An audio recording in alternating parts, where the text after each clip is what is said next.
Alright, hey guys, what is up? It is Bibzuda here, and I am going to be doing a little playthrough of the Talos Principle Reawakened demo, showcasing all of the star locations and giving my thoughts and opinions on some of the puzzles, and just talking about the upcoming release.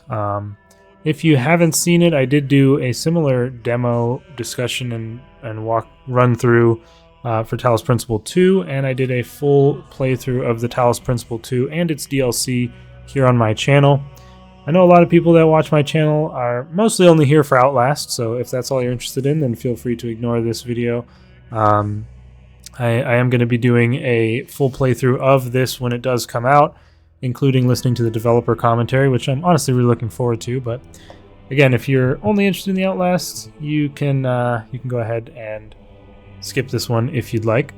Anyways, for those interested, this is the Talos Principle Reawakened demo. Just came out yesterday, and this is one of my favorite games of all time, the Talos Principle and the second game. They're just fantastic 3D puzzle games. I mean, nothing really even compares except for maybe something like Portal, but even in comparison to Portal, I think I prefer these games, at least personally.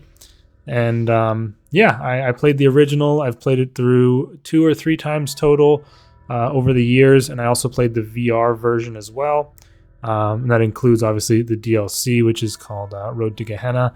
And if we look actually in the play menu here, you can see the Talos Principle is the original main story, which is just absolutely fantastic.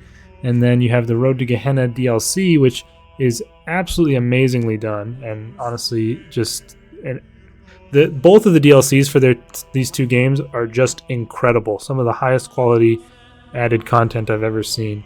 But as part of the Reawakened, we have this new thing in the beginning, talking about Alexandra Drennan running an important test. So apparently we are going to be doing... there's going to be a whole new little mini section or mini campaign here. I don't expect it to be as substantial as either of these 2. Obviously not as much as the main story, but Road to Gehenna was honestly a very big expansion. I doubt it'll be that large, but I am really looking forward to what is available in here. Obviously new puzzles, but also new story elements and things like that. Very, very interested and excited to play that. Nothing's available in there, but that's the main play menu. The main thing you can do is play the demo. I have my main save here where I played for 30 minutes to get everything done. We're going to start a new save and showcase what the demo has to offer. So you spawn here on this bridge, and our goal is to get inside the castle, which requires 7 sigils, of which you already have 4. There's also 6 stars available in the demo here that you can find.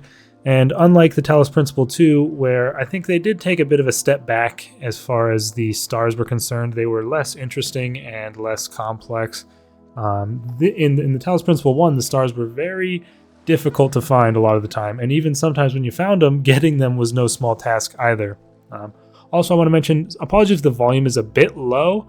Usually I struggle with it being too high, but for whatever reason, I wasn't able to get the audio capture for application working on this demo, so I'm just doing desktop capture, and that seems to have a bit of a lower upper end, and it's a bit quiet, so apologies if the game volume is a little soft. But yeah, what I did immediately was jump off this bridge, and I actually found this star very early on, although I've seen some people struggle to find this as their last star. There is one here in the water under the bridge, so you can grab that. Unlike in the Talos Principle 2, you do not drown underwater. That is, of course, because we are back in the simulation, and it is not going to be impacting you. Being underwater is not going to be impacting you. There's also 1 star, which I also found because I explored quite a bit before I did the puzzles. So I found these 2 early on, is behind the castle here. So you just parkour a bit, jump over the rocks, and come around the back here, and there will be a star inside this little structure type thing. So that is 2 stars there. Not quite indicative of the difficulty of the stars in the actual game, but the one under the water was a bit well hidden, so that's something to point out. But yeah, those are the 2 main stars that are kind of just out there and free to grab. And now we're going to head over to the puzzles here, which you get the standard signs from the first game that point you towards the puzzles. And something I've seen a lot in discussions about this is people complaining about the choice of engine, Unreal 5 and everything, and the performance of the game. I don't really know how. I mean, I have a 3090, which obviously is a very powerful graphics card, but it is 2 generations behind at this point. My friend, however, has a 3070, also 2 generations behind, but also considerably, more mid-tier, you would say. And I would say that that's a fairly reasonable setup to have nowadays, and he doesn't have any problem running this demo either, so I don't really get the problem what people have with performance. Maybe it's because they're all trying to run it on ultra settings at all times, which is just not necessary. I mean, it looks beautiful either way.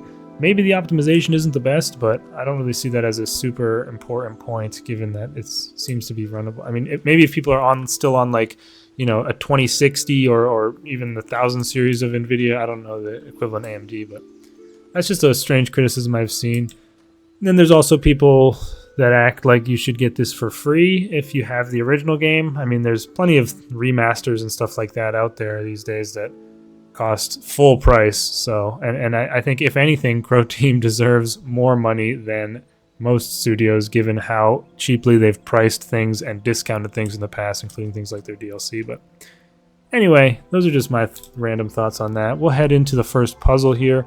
This one is called exactly 2 jammers, and you'll see in the bottom left there that actually shows a new feature that was added for this this version of the game, and that's the rewind feature. You can press R and you will rewind a certain amount of time in the puzzle. So that can be pretty helpful for things where if you make a mistake you have to redo the whole puzzle. Instead you can just rewind briefly, which is kind of nice.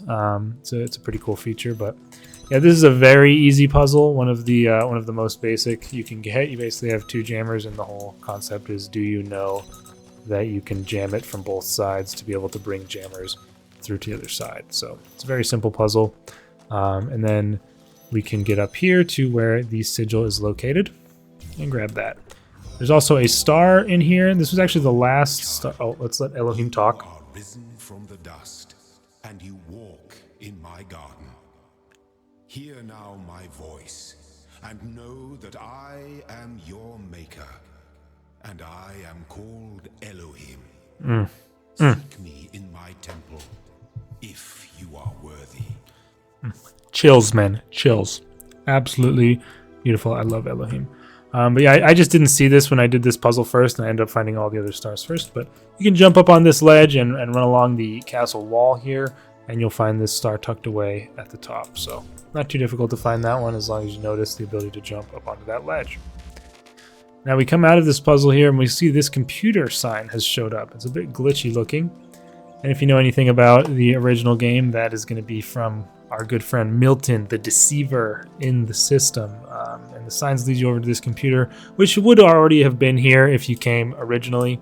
So, I did find it before the signs showed up. But yeah, you're able to do a little mini session here, which is pretty cool. There's a couple of different options, but I think they all lead to the same result. I'll tell you what I did at first. You can obviously type any of this stuff.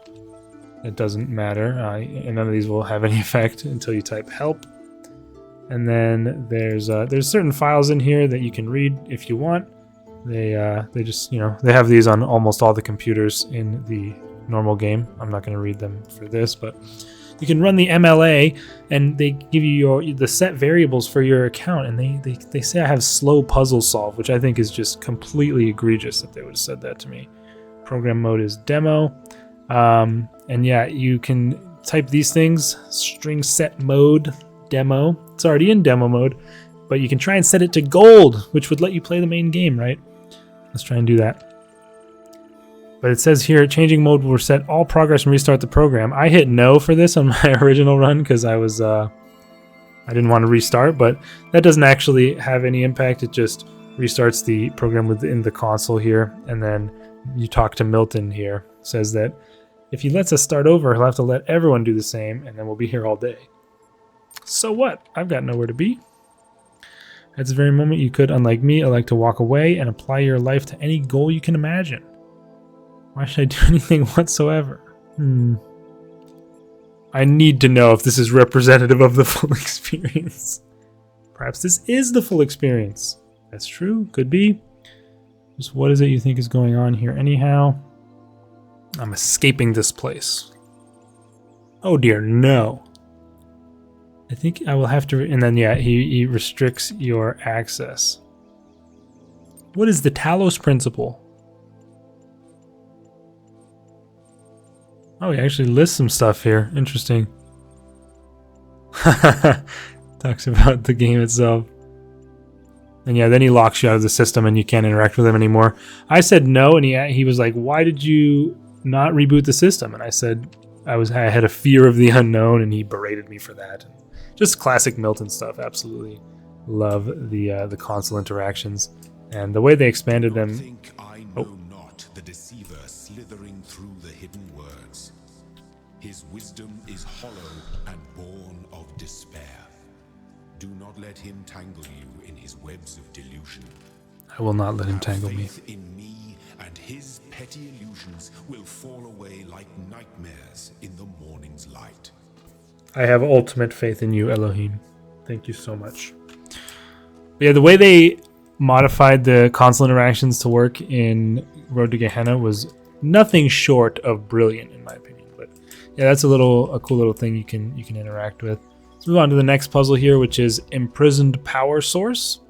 This one I probably would say was the hardest puzzle in the demo here, or yeah, I think so. It's not that difficult necessarily, but I think it was the hardest one in the demo at the least.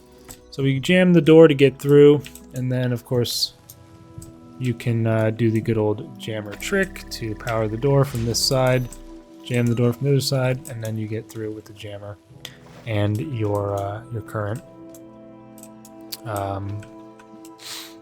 connector. And then we can of course open this door if we like. I don't 100% remember the exact puzzle, so I'm trying to just like remember exactly, but you can then jam this. There's also a couple of QR codes from some familiar characters if you've read the QR codes from the original game, so those are pretty cool. This one not fully labeled, but good old Faith, one of the goons there. This is actually locked up, which is interesting. Not something that was in the original game, although I guess from reading some of the reviews, this was something that was in the original demo, this little puzzle. So I wasn't aware of that. I didn't play the original demo for the game, so that was curious to learn. I've never been super fast at solving these, but I will do my best here. It seems like these can't be together in that way, just due to we can't have this square though. That's the problem. These squares on either side, so maybe this has to go in the middle somehow. That doesn't really make a lot of sense. No, that doesn't work. Maybe something like that. No, we still have these long. Okay, we'll save that for after. How about that? Build things out of these first. Okay, that's a bit closer, maybe.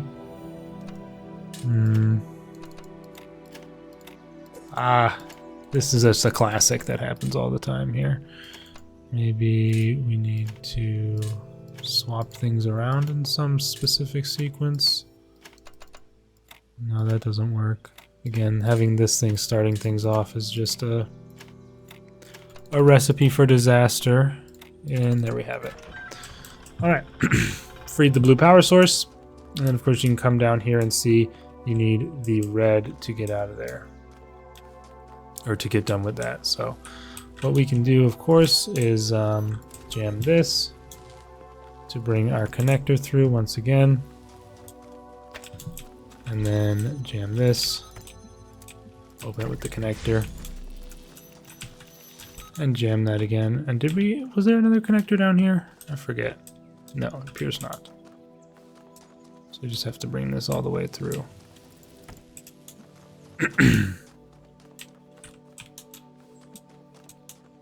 Or was there another connector? I'm honestly forgetting. Forget exactly how this ends up being solved. Is this accessible from here? There we go. And then if you brought the jammer all the way through, like I did, which is what you should be doing, you are able to access another star right here. So yeah, just bring the jammer all the way through. There's no reason not to do that. And of course, grab the sigil as well. And I think it's in this puzzle. Or no, it must be the other puzzle given the fact that you need 2 connectors for it, yeah. So that's all there is to do in this puzzle. Let's head on out. And then we can head over to the other puzzle. However, there is also one other thing you can find out here, and that is one of the recordings from Alexandra Drennan. This is the same as it was in the original game. It's just one of the ones that was available there. How do you solve a problem that extends beyond your own lifespan? That question may be the essence of civilization. The only answer I can find is to initiate a process, to create an environment in which the solution will occur independently of yourself. But that requires a difficult sacrifice. Letting go of your desire to bear witness, to exist at the center of the cosmos. To participate in the project of civilization is to accept death. Oh, Alex, you're such a fun person. So yeah, this puzzle, very simple. I find it strange that the red connector was already all set up for you, but you basically just have to realize that you can put the other connector on the box to allow the blue to travel to its destination and acquire the final sigil. However, there is one other thing to do in this area, and that is to allow access to a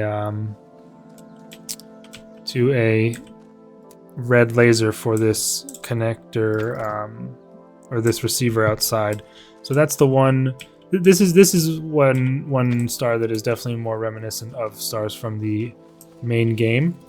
You have to somehow get an item or a laser of some sort smuggled per se out of the puzzle and utilize that to open some sort of door or something like that. Activate something to acquire a star. So we're going to line this up as best we can. And okay, so we want it more so right here. So yeah, just so it's visible for that window. So this is probably a better way of doing it. You just connect to there. And a very useful thing to know for this is if you look on the UI, you can see the icons, how they're both grayed out right now. And then if I go near to this, that lights up white. It's white if it can see that thing, meaning they can connect. So if we look, we can line it up here. They're both white. We put it down, and it's successfully connecting to that. These worlds, and we within them, are made of words. Hidden words, invisible to you, yet part of all things. We are a story. Your actions give life to the story, and the story gives meaning to your life. So if you go around the right-hand side of that puzzle after leaving it, you can find a connector here on the outside. It's also something that's possible to happen is you find something on the outside that can then be used. Then we connect to that pre-set up red laser and set it up with the receiver to grab ourselves yet another star. Strange little error invalid encoding here, and you get this weird corruption effect that happens after picking up that star. Not sure what that's about, but very spooky indeed. And that just leaves one final star, which is actually within that puzzle. I located it by seeing it right here, but it's accessible from within the puzzle. So there's basically one star accessible from within each puzzle, one that requires using lasers to get to, and then the two that are just out in the open and available to acquire. So yeah, we're going to head in back to that puzzle to grab that, and then we can head over to the castle, as that will be the sixth and final star that we need. 2 colors, 2 doors, and so you want to basically take the cube, which is right here, over to this rather low wall that you can then jump up onto to get over this wall, and you're now in the area with the star, which you can pick up. Very cool. So I personally prefer this game's method of stars as opposed to Talos Principle 2, which had the shrines that were sometimes cool and interesting and sometimes just very obvious and boring. A lot more times than not, I think, in that regard. But still, I enjoyed getting them. I just prefer the way they are in this game, which is a bit more mysterious and generally more difficult and, for me, more fun as a result. But anyways, we've got another Tetronimo puzzle to do here. Some people really don't like these from what I read in the reviews, but I don't really mind them. They can just sometimes be quite difficult, which maybe wouldn't be what you'd expect, but that one I managed to do fairly quickly. And now we have an additional puzzle in here, which is called Propylium. I don't know how you would say that. This one, at least for me, not very difficult. It's very similar to a puzzle that's in the game already that I recall. So that definitely helps. You basically want to have a cube up there with the connector on it that's able to get over this wall that's dividing the area to be able to get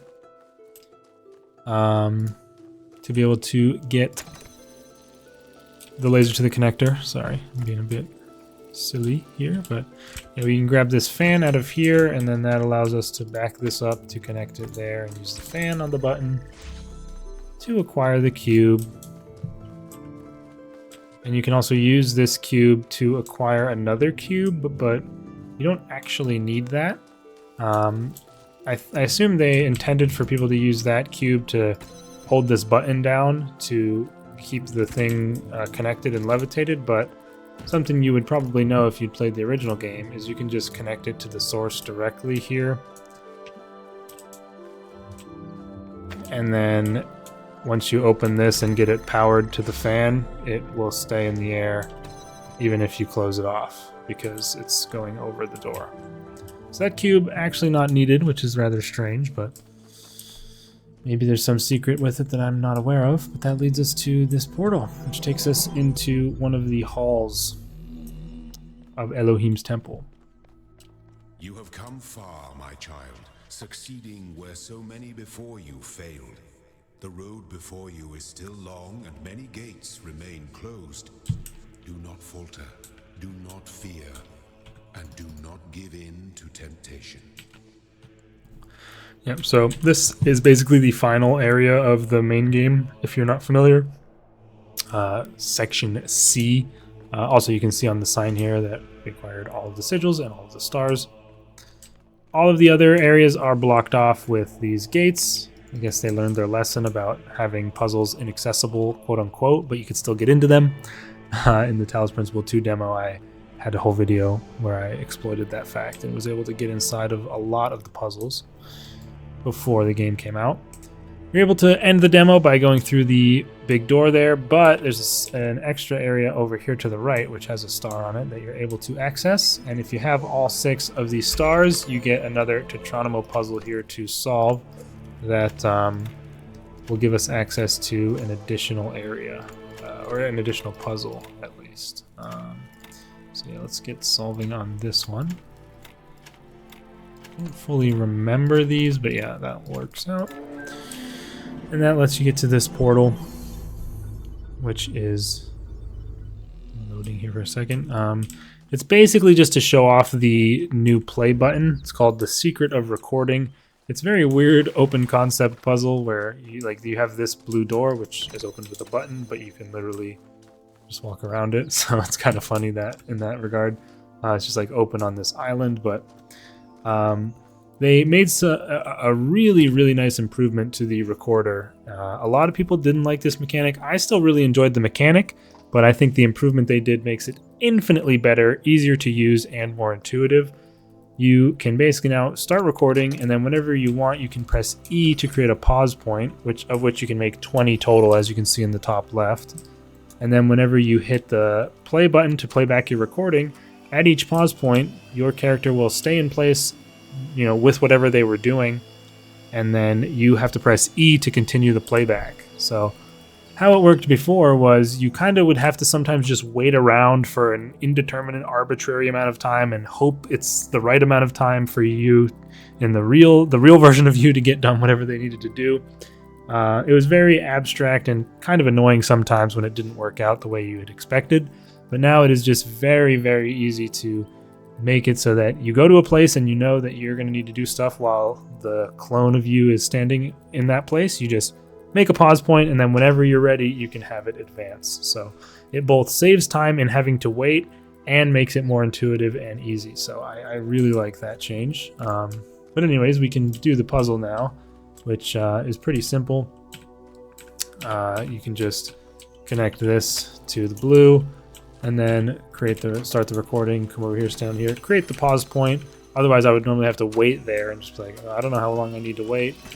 But then, yeah, we just grab the recorder, connect it to the ghost recorder, and we're in. And there's no time pressure here. I have as much time as I need to go in and grab the sigil. So I think it's hard to understate how beneficial that change is going to be, especially for something like Road to Gehenna. So I'm really looking forward to utilizing that in the full game.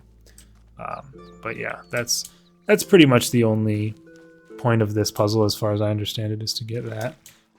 There is also one more Alexandra Drennan recording, which is up here on the cliffside if you feel like doing some parkour. And I do believe that's everything in the demo. That's all I know about. But if there's anything I missed, let me know in the comments. I was in school when I first read about the Talos principle. I think it disturbed me at the time, made me hyper-aware of my body as a physical object, the material reality of the brain. Ideas that made me uncomfortable at first, but I think in the long run, it helped me understand how frail human beings are and how precious. It's not a comforting way of thinking about the world, but I'd rather face the truth than lie to myself. Yep, so another Alexandra Drennan recording. There's certainly possible that there's some Easter egg or maybe some other recordings that I missed. I explored fairly thoroughly, but once I'd reached all the content, I kind of called it a day there. There's one other thing that I was curious about. I don't recall this being a thing, but there's this door over here which requires 9 sigils with this symbol on it. I do not believe this was here in the original. I think this was maybe one of the places where the planks of wood were that you had to chop open with an axe, but that's possibly wrong. I don't know what this is though, and I'm very curious to see if it ends up being something I know, just presented in a different way, or if it's something new. It is very strange and unfamiliar to me. But yeah, that's pretty much it for the demo. I think overall, very, very good demo. Gives a cool indication of the game, but also being rather easy, considering there's a lot of the mechanics that don't get used. But an additional part of this demo is the community puzzles. They've actually made the editor for the game fully available with this demo, which is pretty cool. And people have already started making some community puzzles with it. I've played through a decent number of those. This cliffside one is kind of insane. It's very unpolished and quite janky, but I still enjoyed playing through it, and I'm curious to see if they ever polish it up, because it could be a pretty epic and difficult puzzle if they do make it more refined. I think probably the highest quality one I've played so far was this Benzo Puzz one. These are 2 very, very good puzzles. I really liked this first one. I thought it was fantastic, and then the second one is good as well. Hello World is actually from the developers themselves. That just goes over a little bit of how it works, just as a demo of the editor. That one was pretty cool. And also in these, there's just stars. There's no sigils, so getting all the stars is like beating it. And then these other ones are kind of just little one-offs. This one has an interesting little mechanic of a button being on a wall, and the cube still sticks to it. This one was pretty easy. So was this. This was a pretty solid set of 4 little puzzles that weren't too hard. And then this one, what was this one? Oh yeah, this one, unfortunately my game crashed during this one, which I think is a problem with this mod map pack, or this map. So they might need to fix that or something. And then I still got quite a few more to try out that I haven't yet. But the workshop is fully integrated and available, and that's where you get them. So I've kind of been going through and grabbing new ones as they came to try them out. So I'm really looking forward to additional community content. I think it's a super cool thing they added to this game. It did exist in the original, but as far as I understand it, the editor was much more difficult to use. And in this, the editor is far, far better and more intuitive. So I'll definitely be playing some community-created content on here. And that's about it for this video. So I hope you did enjoy it. If you did watch the whole thing, I guess for those of you who did watch the whole thing, I would like to put something out there. I've been considering doing this for a little while, but maybe once I reach 1,000 subscribers, I may consider starting to upload some other series on this channel, including something like a completionist documentation or discussion series. Because on Steam, I at the current time have 267 games in which I've gotten 100% achievements, and I think it'd be cool to go through them all and talk about. Like, I'm a very completionist type player. I'm a huge fan of going for 100% achievements in games and doing completionist type things. So I think I would really enjoy a series like that where I go through all the games I've completed and talk about them, talk about their achievements, give my thoughts, and then overall give like a difficulty and an enjoyment rating for each game. So if you would be interested in that, I'd love to hear it in the comments. You know, if people think that's a good idea. I'm probably going to do it anyways, but especially for people who would take the time to watch this entire video, so you're maybe actually just a fan of my videos as opposed to just Outlast. I think hearing from you in particular would be most beneficial to me. So I would greatly appreciate that. If you're someone who's just interested in Talos, I would definitely recommend hitting that subscribe button. I normally upload a lot of Outlast content, but I will be covering this entire game, and I'm really looking forward to playing through it. The game releases on April 10th, by the way, so that's when these videos will be coming out around. And yeah, that's enough yapping for me for one day, I think. I hope you enjoyed. Let me know your thoughts on the demo, and if I missed anything in the comments. Are you going to be picking this game up? Have you never played Talos before, and this is going to be your first experience? If so, the only thing I can say is I envy your ignorance of what the game currently holds, because the first time through is just magical, in my opinion. But anyways, that's going to be it for me. Thanks for watching. Peace out, guys.